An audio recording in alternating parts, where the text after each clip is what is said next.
ये 20 सितंबर 1958 की बात है। पाकिस्तान के पहले सदर मेजर जनरल सिकंदर मिर्ज़ा ने एक ऑर्डिनेंस जारी किया, जिसके तहत सरकारी वकला के लिए ये गुंजाइश पैदा हो गई कि हुकूमत की मुलाजिमत जारी रखने के साथ साथ असम्बली की रुकनीत भी बरकरार रख सकेंगे। ये कानून कितना अहम और कितना मुतनाज़ था, अगले ही रोज़ जब ढाका में मशरक़ी पाकिस्तान असम्बली का इजलास हुआ, इसका अंदाज़ा हो गया। इजलास शुरू होते ही हिज़्ब इक़्तिदार और हिज़्ब इख्तिलाफ के दरमियान कशीदगी पैदा हो गई, जिसकी इब्तिदा अमूमी रिवायत के मुताबिक नारेबाजी से हुई, जो थोड़ी ही देर में हुल्लड़बाजी और धींगा मुश्ती में बदल गई। इजलास शुरू हुआ तो मुस्लिम लीग के पार्लिमानी लीडर हाशिमुद्दीन ने पॉइंट ऑफ ऑर्डर पर यह नुक्ता उठाया कि ईवान में 6 अजनबी अफराद मौजूद हैं। उन्होंने स्पीकर अब्दुल हकीम से मुतालबा किया कि उन्हें ईवान से निकाला जाए, क्योंकि रूल्स ऑफ बिजनेस के मुताबिक असम्बली की कार्रवाई के दौरान ईवान में किसी गैर रुकन की मौजूदगी की गुंजाइश नहीं है। हाशिमुद्दीन का इशारा अवामी लीग के इन 6 अरकान असम्बली की तरफ था, जिन्हें सूबाई हुकूमत ने चंद ही रोज़ कबल सरकारी वकील तैनात किया था। हिज़्ब इख्तिलाफ इस मामले को इलेक्शन कमीशन में ले गई, जिसने सूरत हाल और कवायद का जायज़ा लेने के बाद इन अरकान को नाअहल करार देकर उनकी असम्बली रुकनीत ख़त्म कर दी थी। यही वो 6 अफराद थे जिनकी रुकनीतें बरकरार रखने के लिए सदर मुमलिकत ने ऑर्डिनेंस जारी किया था। इस नुक्ता एतराज़ के जवाब में स्पीकर ने ईवान को बताया कि सदर मुमलिकत की तरफ से ऑर्डिनेंस के इजरा के बाद सूरत हाल बदल चुकी है, जिस पर हिज़्ब इख्तिलाफ की तरफ से मौक़िफ़ इख्तियार किया गया कि ये ऑर्डिनेंस मौसर बमाजी नहीं, जिस पर स्पीकर ने रूलिंग देकर मसला हल करने का ऐलान किया। लेकिन रूलिंग के इजरा से कबल ईवान हंगामा आराई का शिकार हो गया। इस दौरान में हिज़्ब इक़्तिदार के अरकान स्टेज पर चढ़ गए और उन्होंने स्पीकर की कुर्सी उठाकर ईवान में फेंक दी, असम्बली का निशान तोड़ दिया और कौमी परचम उतार फेंके गए। ईवान में मौजूद सहाफ़ियों के मुताबिक इस कार्रवाई की क़यादत अवामी लीग के सेक्रेटरी जनरल शेख मुजीबुर रहमान कर रहे थे। कौमी परचम की तौहीन के भी मुबैना तौर पर वही मुर्तकिब हुए थे। हंगामा आराई के दौरान असम्बली के स्पीकर अब्दुल हकीम ज़ख्मी हो गए, जिन्हें ईवान से हस्पताल मुंतकिल कर दिया गया।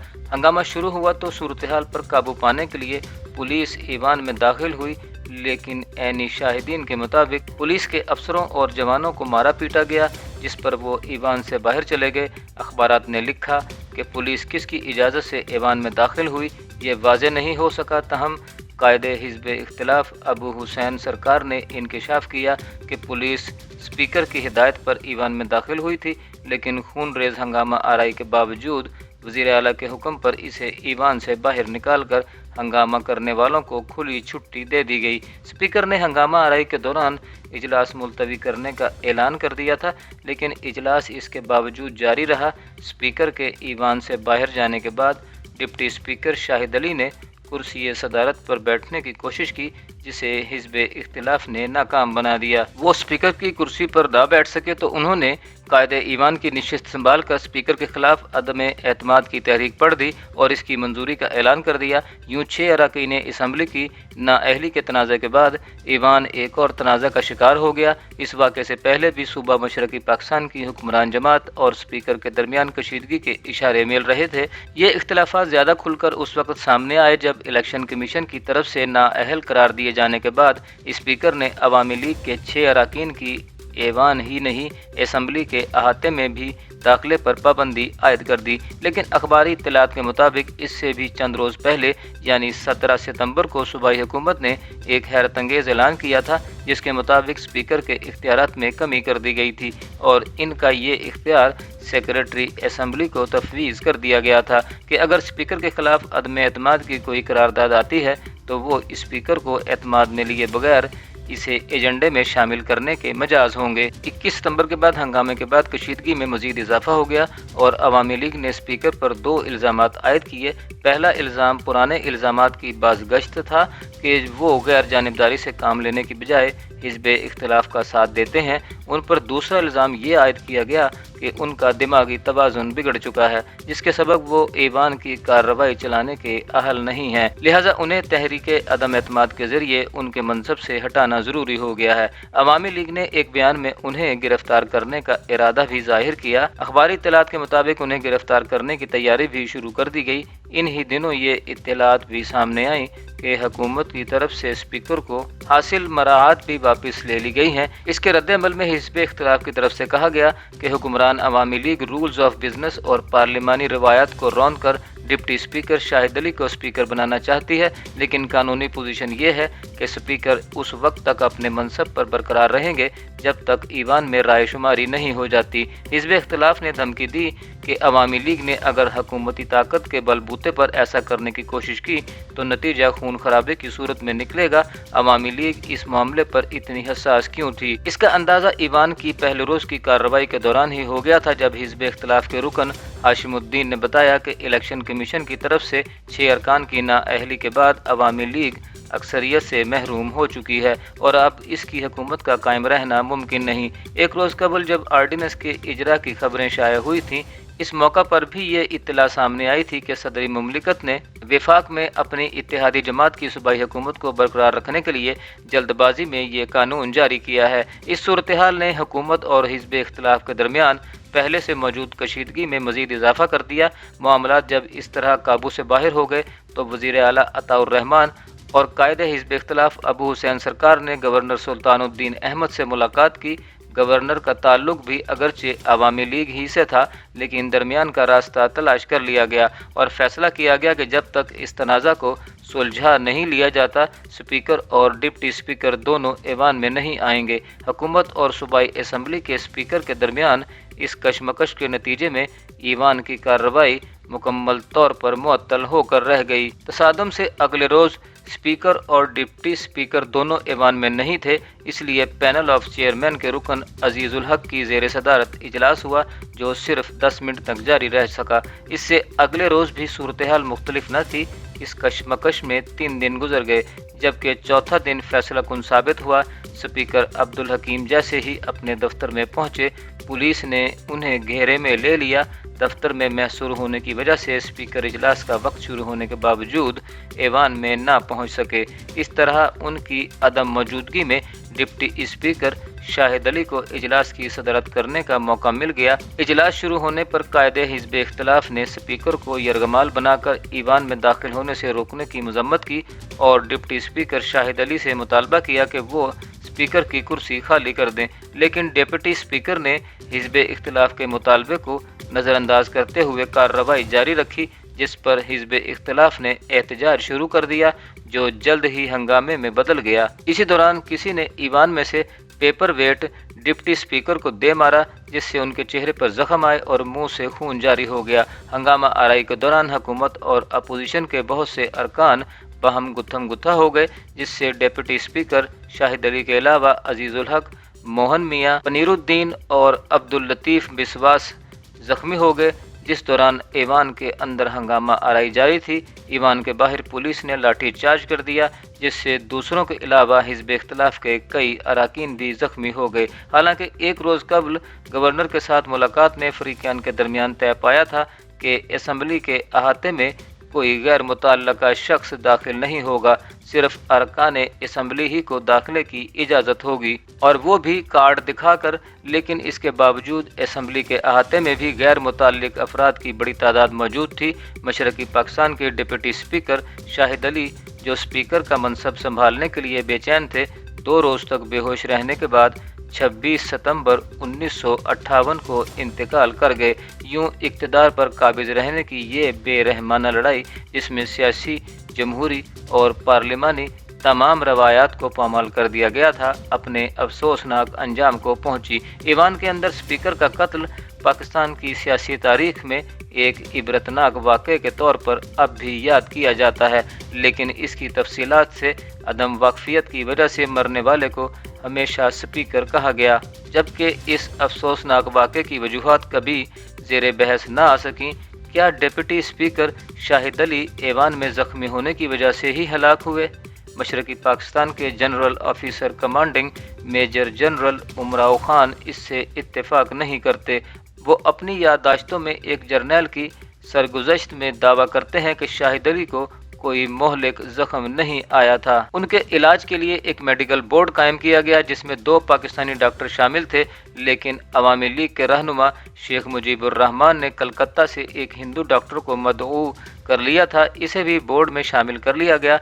बोर्ड ने पूरे इत्तेफाक से ऐलान किया कि शाहिद अली को कोई ऐसा जख्म नहीं लगा जो इनके लिए किसी खतरे का बायस बन सके। इनके जिस्म की हड्डियों, खास तौर पर पसलियों के एक्सरे किए गए, जिससे मालूम हुआ कि इनके जिस्म की तमाम हड्डियां दुरुस्त हालत में थीं। उनके मुताबिक वो चूँकि ज़ियाबितीस के मरीज़ थे, इसलिए संभल न सके और बेहोशी की हालत में इंतकाल कर गए। जनरल उमराव के मुताबिक शाहिद अली के इंतकाल के बाद हालात ने पलटा खाया और मुजीब ने अपने साथियों की एक बड़ी तादाद के साथ अस्पताल का घेराव कर लिया। उनका मुतालबा था कि शाहिद अली की लाश का पोस्टमार्टम किया जाए। मरहूम की अहलिया ऐसा नहीं चाहती थी, लेकिन शेख मुजीब अपनी जिद पर अड़े रहे। चुनाचे जब मौत के बाद शाहिद अली का पोस्टमार्टम हुआ तो उनकी पसली की 3 हड्डियां टूटी हुई पाई गईं। हालांकि इससे कबल इनके किसी एक्सरे से ऐसी कोई निशानदही नहीं हुई थी। मरहूम शाहिद अली की हड्डियां कैसे टूटी, इस सवाल का एक जवाब तो जनरल उमराव ये देते हैं कि पोस्टमार्टम से कबल लाश रात भर शेख मुजीब के लोगों की तहवील में रही। इस दौरान लाश के साथ क्या हुआ कोई नहीं जानता। एक और इंकशाफ उन्होंने ये किया कि मार्शल्ला के नफाज के बाद एक कर्नल की ज़ेरे निगरानी तहकीकात कराई गई तो मालूम हुआ कि शाहिद अली की पसलियां मौत और पोस्टमार्टम के दरमियानी अरसे में तोड़ी गई थीं। इसलिए शेख मुजीब पोस्टमार्टम पर इसरार कर रहे थे ताकि मुखालिफिन के खिलाफ कत्ल का मुकदमा कायम किया जा सके। इस मुकदमे के ज़िमन में जनरल उमराव खान ने एक और दिलचस्प इंकशाफ भी किया है। वो लिखते हैं कि शाहिद अली के मुकदमा कत्ल में करशिक इस्लामिक पार्टी के 2 अरकान असम्बली यूसुफ अली और अजीजुल हक को नामजद किया गया, लेकिन जैसे ही सन 1958 का मार्शल्ला नाफिज हुआ, ये इल्ज़ाम वापस ले लिया गया। ऐसा क्यों किया गया, इस सवाल का जवाब जनरल उमराव ने अपनी याददाश्तों में नहीं दिया। अलबत्ता एक और दिलचस्प बात ये बताई कि बाद में जस्टिस असीर की ज़ेर क़यादत इस वाक़े की अदालती तहकीकात कराई गई तो ट्रिब्यूनल ने इस तमाम तर वाक़े की ज़िम्मेदारी शेख मुजीब पर आयद की। जनरल उमराव के ख्याल में इन हालात में ये एक जुर्रतमंदाना फ़ैसला था, क्योंकि बकौल जनरल साहब इस ज़माने में अवामी लीग के ख़िलाफ़ कोई बात कहना मौत को दावत देना था। पाकिस्तान की सियासी तारीख में फैसला कुन हैसियत अदा करने वाले इस वाक़े की जिम्मेदारी सिर्फ जनरल उमराव ने ही शेख मुजीब पर नहीं डाली, बल्कि इस ज़माने के अखबारात में शेख मुजीब ही को ये कहते हुए इस वाक़े का जिम्मेदार ठहराया गया है कि अगर अवामी लीग को ऐवान में अक्सरियत हासिल होती तो वो यूं तशद्दुद से काम ना लेती। इस पस मंज़र में इस वाक़े के बारे में शेख मुजीब का मौक़िफ़ सामने आना ज़रूरी हो जाता है। 26 सितंबर 1958 को जिस रोज़ शाहिद अली का इंतकाल हुआ, शेख मुजीब का एक बयान सामने आया जिसमें उन्होंने तशद्दुद के इन वाक़यात की ज़िम्मेदारी हिज़्ब इख्तिलाफ़ पर आयद करते हुए कहा कि शाहिद अली ने पार्लिमानी जमहूरियत की सरबुलंदी के लिए जान दी है, जिस पर हम उन्हें खिराज अकीदत पेश करते हैं। सन 2013 में इनकी याददाश्तें अधूरी यादें के उन्वान से शाया हुई। शेख साहब ने इस वाक़े को अपनी यादों का हिस्सा बनाना मुनासिब नहीं समझा। ये वाक़या पाकिस्तानी सियासत पर किस तरह असरअंदाज हुआ, जनरल उमराव ने इसे ऊँट की कमर पर आखिरी तिनका करार देते हुए लिखा है कि शाहिद अली के कत्ल के बाद जनरल अयूब के सब्र का पैमाना छलक पड़ा और वो मार्शल लगाने पर मजबूर हो गए। जनरल अयूब खान ने भी अपनी याददाश्तों जिस रिस्क से आती हो परवाज़ में कोताही में इस वाक़े को मार्शल्ला के जवाज़ के तौर पर पेश करते हुए लिखा है कि असम्बली ने स्पीकर को पागल करार दे दिया। इसके बाद दंगा फिसाद हुआ जिसमें डिप्टी स्पीकर को जान से हाथ धोने पड़े। वो दावा करते हैं कि इसी तरह के वाक़यात थे जिनकी वजह से लोग उनसे तो मिलते और मुतालबा करते कि आप कोई कदम क्यों नहीं उठाते। अयूब खान की अपनी किताब में स्पीकर का जहनी तवाज़ुन ख़राब हो जाने के ताल्लुक से अवामी लीग के मौक़िफ़ को ही इख्तियार किया है। इस तनाज़े की बाकी तफसीलात को नज़रअंदाज कर दिया गया है। उन्होंने ऐसा क्यों किया, इसका कोई सबब उन्होंने बयान नहीं किया। बाद के मुसन्निफ़ीन ख़ास तौर पर पाकिस्तान के मुमताज़ कानूनदान हामिद खान ने भी अपनी किताब constitutional and political history of Pakistan में सिर्फ इतना लिखने पर ही इक्तिफा किया है कि स्पीकर पागल हो गए थे। यहाँ एक नुक्ता नज़रअंदाज कर दिया जाता है कि अगर स्पीकर के जहनी तवाज़ुन के बिगड़ने वाली बात में कुछ वज़न होता तो ज़राए अबलाग भी इसे रिपोर्ट करते। इस वाक़े में अवामी लीग के इल्ज़ाम के तौर पर तो ये बात ज़रूर सामने आई, लेकिन एक अमर वाक़या के तौर पर इसका कहीं जिक्र नहीं मिलता। इसी तरह मशरक़ी पाकिस्तान के GOC ने भी अपनी याददाश्तों में इसका जिक्र नहीं किया, जिससे इस प्रोपेगेंडे में वज़न बाकी नहीं रहता। सन 1958 के मार्शल लॉ के निफाज के सिलसिले में अयूब खान से पहले मेजर जनरल सिकंदर मिर्जा का नाम आता है। अपने इत्तेहादियों को खुश करने के लिए सरकारी मुलाजमीन को असम्बली की रुकनियत का अहल करार देने का ऑर्डिनेंस जारी करने वाली इस शख्सियत ने अपनी याददाश्तों पाकिस्तान के पहले मुंतखब सदर सिकंदर मिर्जा की याददाश्तें में मार्शल लॉ के निफाज का जवाब पेश किया। बंगाल में जब सितंबर में सूबाई असम्बली का इजलास तलब किया गया तो डिप्टी स्पीकर पर हमला हुआ और वो जख्मों की ताब न लाते हुए हलाक हो गए और वजीर आजम सर फिरोज खान नून कुछ भी न कर सके थे। यूं गोया उन्होंने भी इस खूनरेजी की जिम्मेदारी वजीर आजम पर आयद करके मार्शल लॉ के निफाज को जायज़ करार दे दिया।